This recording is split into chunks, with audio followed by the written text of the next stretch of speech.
అప్పుడున్న టీఆర్ఎస్ ప్రభుత్వం ఉమ్మడి ఆదిలాబాద్ జిల్లాకు అన్యాయం చేసి మేడిగడ్డ దగ్గర ప్రాజెక్టు కట్టి ఉమ్మడి ఆదిలాబాద్ జిల్లాకు టీఆర్ఎస్ ప్రభుత్వం అన్యాయం చేసింది. అదేవిధంగా ఇప్పుడున్న కాంగ్రెస్ ప్రభుత్వం వాళ్ళ ఎన్నికల మేనిఫెస్టోలో ఉమ్మడి ఆదిలాబాద్ జిల్లాకు నీరందిస్తాం, తుమ్మిడేటి వద్దనే ప్రాజెక్టు నిర్మాణాన్ని చేపడతామని వాళ్ళ మేనిఫెస్టో రాసుకొని ఈ ఉమ్మడి ఆదిలాబాద్ జిల్లాను శస్యశ్యామలం చేసి సాగునీరు అందిస్తామన్న కాంగ్రెస్ ప్రభుత్వం ఏదైతే 30 నెలల కాలంలో నిద్రపోయి ఇప్పుడు మళ్ళీ నిద్ర నుంచి బయటకు వచ్చేసి ఎన్నికలు ముందుకు వస్తున్నాయి కాబట్టి ఖచ్చితంగా మేము తుమ్మిడేటి వద్దనే ప్రాజెక్టు నిర్మాణం చేపడతామని కలలు కంటుకుంటూ నిద్రలకి లేచేసి రేపు ఏదైతే 7 తారీఖు వస్తున్నారో దాని సందర్భంగా మేము దాన్ని పర్యవేక్షణ చేస్తాం, చూస్తామని చెప్తున్నారు. చూడడం కాదు, మీరు డిజైన్ చేయండి, మహారాష్ట్ర ప్రభుత్వంతో మాట్లాడండి, దాన్ని ఏ విధంగా మీరు ప్రణాళిక రూపొందిస్తారో ఆ రూపొందించిన తర్వాతనే మీరు వచ్చి దాన్ని పర్యవేక్షణ చేయాలన్న అవసరం ఉందని మేము కాంగ్రెస్ ప్రభుత్వాన్ని డిమాండ్ చేస్తున్నాం. అంతేకాదు ఉమ్మడి ఆదిలాబాద్ జిల్లాలో చాలా ప్రాంతాలలో సాగునీరు అందక రైతాంగం ఇబ్బంది పడుతున్న పరిస్థితి కనబడుతూ ఉంది.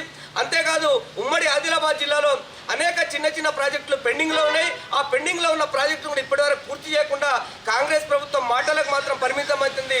మాటలు కాదు, మీరు చేతలు చూపించండి, ఈ ఉమ్మడి ఆదిలాబాద్ జిల్లాకు నీరందించండి.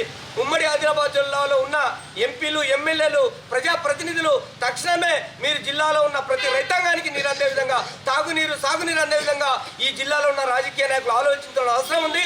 ఎందుకంటున్నామంటే ఈ జిల్లాకు మీరు ప్రాతినిధ్యం వహిస్తున్నారు కాబట్టి ఈ జిల్లాకు తాగునీరు అందించే వరకు ఏదైతే రేపు వస్తున్న రేపు వస్తున్న రేవంత్ రెడ్డి ఉన్నారో రేవంత్ రెడ్డిని ప్రశ్నించవలసిన అవసరం కూడా ఈ ఉమ్మడి ఆదిలాబాద్ జిల్లాలో ఉన్న రైతాంగం పైన, అదేవిధంగా ఉమ్మడి ఆదిలాబాద్ జిల్లాలో ఉన్న రాజకీయ నాయకులు కూడా మాట్లాడవలసిన అవసరం ఉంది. లేని ఏడలా ఖచ్చితంగా సిపిఎంఎల్ న్యూ డెమోక్రసీ పార్టీ ఆధ్వర్యంలో ఉద్యమాన్ని చేపిస్తాం.